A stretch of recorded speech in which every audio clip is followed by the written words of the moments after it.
Guys, gawa tayo ng eggplant. Simple recipe ah. Simple recipe lang siya guys, no? Nalagay lang ako ng mirin. Mirin, lagay natin. Yan, nalagay tayo ng rice wine.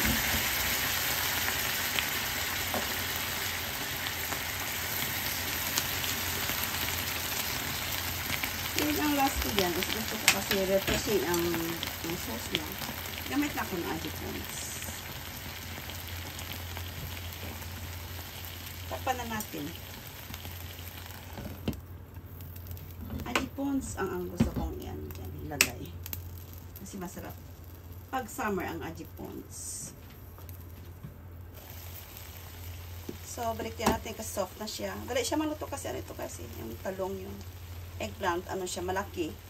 Ayan. So, madali siyang maluto. Siguro mga, ano siya, 3 minutes cooking lang ito. Ayan.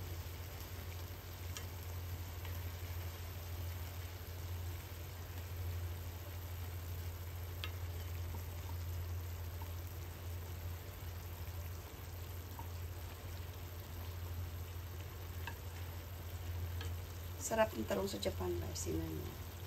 Very soft siya. Sarap ito ilagay sa itapin sa kanin. With katsuobushi.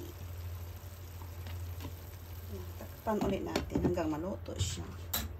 Then, last na ilagay tayo ng pons. Itong gamit ko guys na pons. Aji pons.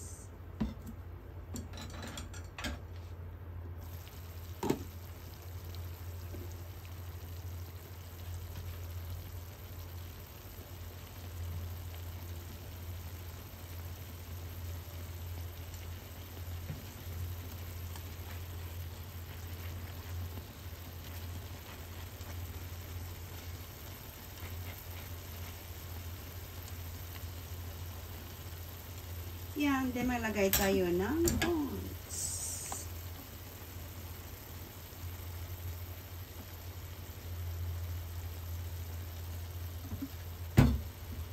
Try natin. Sarap sa kanin, guys. Na-miss na medyo sour yung ano niya. Sarap. Masarap na sa kanin.